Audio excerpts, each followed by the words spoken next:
All India forum for right to education द्वारा आयोजित इस मंच में आए, इस ऑल इंडिया कॉन्सलेट में आए सभी साथियों को भारतीय जनवादी नौजवान सभा दिल्ली राज्य कमेटी की ओर से क्रांतिकारी लाल सलाम। वैसे तो ये जो रोस्टर जो दिया गया है, सजेस्टिव लिस्ट के जो पॉइंट दिए गए हैं 20 पॉइंट्स है जिसके आधार पे हमें यहाँ पे बात करनी चाहिए। बहुत सारी बातें कह सकते हैं और बहुत सारी बातें हो चुकी है। मैं बहुत लिमिटेड पॉइंट में बात करना चाहूँगी जहाँ तक शिक्षा की बात दिल्ली राज्य के अंदर है। दिल्ली राज्य सरकार जो एक ऐसी सरकार है जो 2014 में भाजपा, आरएसएस और कांग्रेस के पैरेलल में एक नई सरकार जो है खड़ी हुई है। और ये सरकार हर जगह पे जहाँ पे जिस किसी भी राज्य में चुनाव होता है वहाँ जाके अपना एक स्टार मैजिक काम किया है, ये कहते हैं। और ये दावा करती है कि एजुकेशन और हेल्थ के सेक्टर में इन्होंने काफ़ी कुछ चमत्कार किए हैं। हम ज़रा समझने की कोशिश करते हैं दिल्ली राज्य के अंदर इन्होंने क्या ऐसा चमत्कार किया है एजुकेशन के सेक्टर में, और हम हेल्थ के सेक्टर में भी बात कर सकते हैं क्योंकि ये भी जुड़ा हुआ है एजुकेशन से, एजुकेशन के संबंध में। दिल्ली मॉडल के नाम पे देश में ये स्कूलों में पुताई करते हैं और कुछ जगह पे सेंट्रल दिल्ली और जो अदर डिस्ट्रिक्ट के जो पोश इलाका है, अपर मिडिल क्लास एरिया है, वहाँ के स्कूलों में पुताई किए हैं। बहुत अच्छी बात है, होना चाहिए, नीट एंड क्लीन होना चाहिए स्कूल्स। पेंटिंग हुआ है, कुछ ग्राफिटी करने के बाद जो फीस का दर जो है जनरल कैटेगरी के लिए 12% सीधे उठाते हैं और SC/ST कैटेगरी के लिए 24% उठाते हैं। दलित एट्रोसिटी भी है ये, जहाँ तक हम बात कर रहे थे। माइनॉरिटीज के जो शिक्षा का सवाल है उस पर सबसे बड़ा प्रहार है। 24%, जनरल कैटेगरी के लिए 12% फीस इंक्रीमेंट है। और जो स्कूल्स है, जो सेंट्रल दिल्ली और जो तमाम जो अपर मिडिल क्लास एरिया के बाहर के आप स्कूलों में जाएंगे, बेसिक टीचर्स तो है ही नहीं है बहुत सारे स्कूल में। जैसे कि DYFI का जिला कमेटी हर जिले में काम करता है। नॉर्थ ईस्ट में आप जाके देखेंगे प्राइमरी स्कूलों में टीचर्स है ही नहीं है, जिसके कारण स्कूल बंद पड़ा है। और जहाँ पे पेंटिंग की बात है, टॉयलेट की जो बेसिक फैसिलिटी की बात है, इंफ्रास्ट्रक्चर की बात है, आंगनवाड़ी या फिर वहाँ पे जो मिड डे स्कीम्स के जो बात है, कुछ भी नहीं है। नजफगढ़ की बात यही है। नॉर्थ ईस्ट दिल्ली के अलग अलग जिला इलाकों में प्राइमरी सेकेंडरी स्कूल का यही हालत है। जामिया नगर में यही हालत है। साउथ ईस्ट दिल्ली पड़ता है। हर जगह पे जो working class middle class area है वहाँ के स्कूलों में ये जो डेवलपमेंट है इन्होंने दिखाया है। कई सारे एडवर्टाइजमेंट पे इन्होंने लगाया हुआ है। मॉनिटर्स के साथ क्लासरूम चल रहे हैं, वहाँ पे पेंटिंग हुए, ग्राफिटी हुए हैं। हालांकि आज ही आप यहाँ से बाहर निकल के जाएंगे तो बड़े बड़े होर्डिंग्स दिखेंगे अरविंद केजरीवाल का, जहाँ पे ये बोला है कि देश का प्रगति करेगा टीचर्स के साथ। 20 टीचर्स के फोटो लगा के होर्डिंग्स लगा के रखे हुए हैं।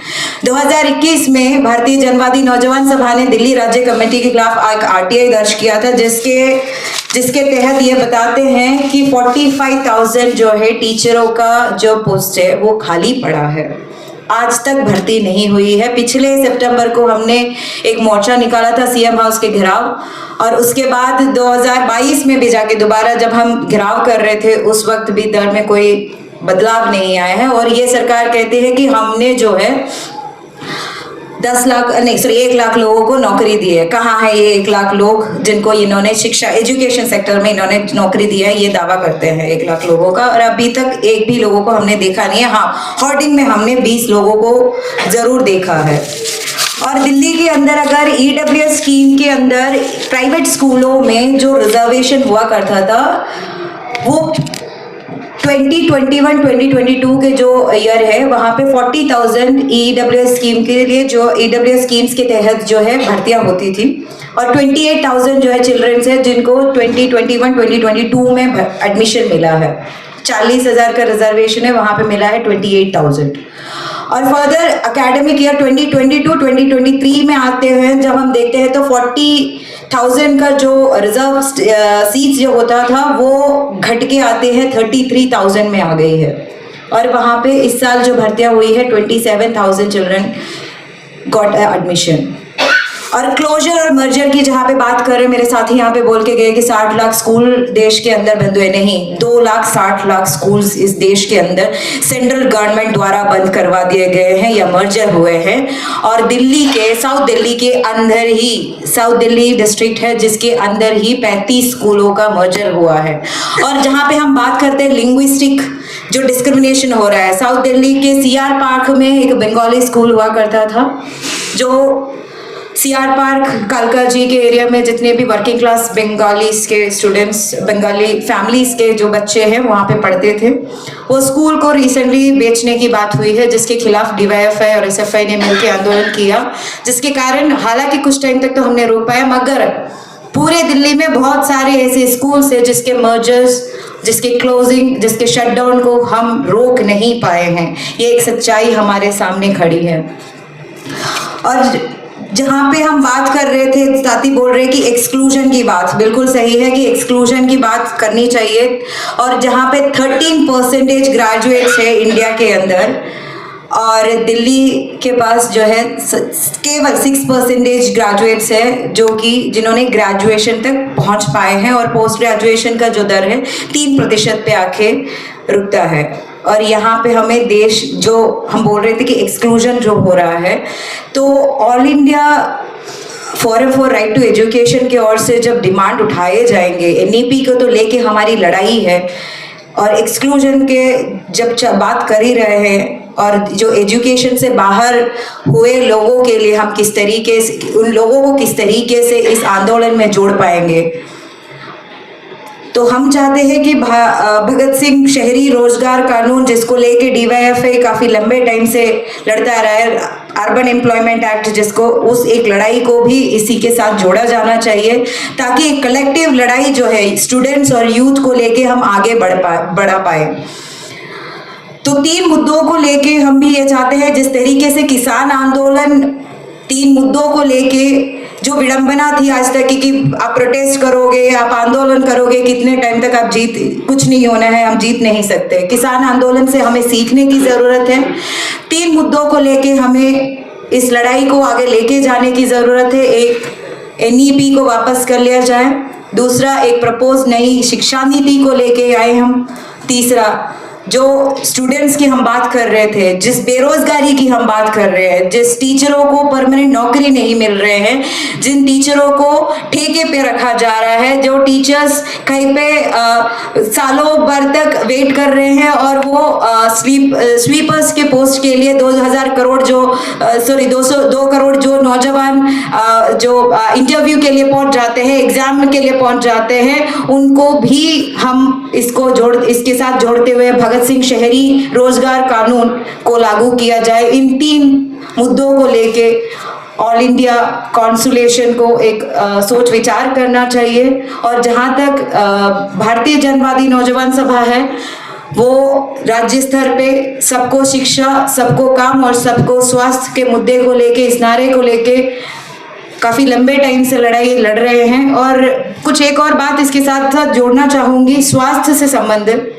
दिल्ली के अंदर जैसे कहा कि आम आदमी पार्टी ने के दावा है कि स्वास्थ्य के क्षेत्र में इन्होंने काफ़ी अच्छा काम किया है। पब्लिक हेल्थ सेक्टर्स को जिस तरीके से 2014 से पहले से ही, हालांकि प्राइवेटाइजेशन, ये जो 1990 से एलपीजी का जो दौर आया है, उसके बाद से हेल्थ सेक्टर कोलैप्स है काफ़ी लंबे टाइम से। और खास करके 2014 के बाद से आम आदमी पार्टी जब से इस गवर्नमेंट में आई है, उन्होंने ऑर्गेनाइज तरीके से पब्लिक हेल्थ सेक्टर को ख़त्म किया है।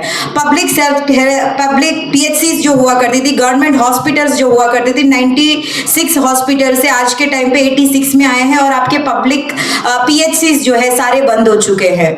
और ये क्यों मैं बात कर रही हूँ, क्योंकि एम्स हो, सफदरजंग हो, आरएमएल हो, यहाँ पे जो मेडिकल स्टूडेंट्स होते थे, उनका जो सीट की जो कटौती हुई है, 24 का जो सीट होता था वो अभी 12 पे आ चुकी है। हमारा हेल्थ सेक्टर का भी जो कोलैप्स है, उसको भी इसके साथ साथ मद्देनजर रखने चाहिए, क्योंकि दिल्ली का एक अपना मसला भी है कि दिल्ली एक लिवेबल सिटी नहीं रह चुका है, ये एक गैस चेंबर बनता जा रहा है, और कोई भी जस्टिस, क्लाइमेट जस्टिस के बिना भी नहीं होता है। तो स्वास्थ्य से संबंधित एक जुड़े हुए एक मसला, क्योंकि नीट एक बड़ा मसला है जो तमिलनाडु में हो, पूरे देश भर में हो, एक सीरियस सवाल पे हमारे सामने आके खड़ा हुआ है। और हरियाणा और दिल्ली के लिए भी जो मेडिकल स्टूडेंट है, मेडिकल स्टूडेंट्स में जो कटौती हो रही है, सिलेबस में जो परेशानियां हो रही है, उसको भी एक मद्देनजर रखना चाहिए। और डिस्टॉर्शन की जहां तक हम बात करते हैं, डिस्टॉर्शन जो है लंबे टाइम से सिलेबस में डिस्टॉर्शंस होते आए हैं। अब हम आजकल में देख रहे हैं कि कर्नाटका के अंदर सिलेबस में कुछ नई चीजें जो है चिड़िया के ऊपर जा रही है, ये हम बात कर रहे हैं। मगर 1990 के बाद में एनसीआर में, अगर मैंने एनसीआर में पढ़ाई किया है, एनसीआर में दिल्ली के अंदर शायद मैथ्स होगा। एनसीआर के जो स्कूल है, जो कि ना तो यूपी बोर्ड में जाते हैं, ना तो सीबीएसई में जाते हैं, ना ही आईसीएसई में, कोई सिलेबस जो नहीं होता है प्राइवेट स्कूलों में, मैथ्स नहीं है आपके पास। 3 ऑप्शन, एक साइंस, फिजिक्स, केमिस्ट्री, बायोलॉजी, एक आप होम साइंस ले सकते हो जो कि आर्ट्स के नाम पे होता है, और एक मैथ्स के साथ विद साइंस। और ये शुरू होता है क्लास 7 से ही।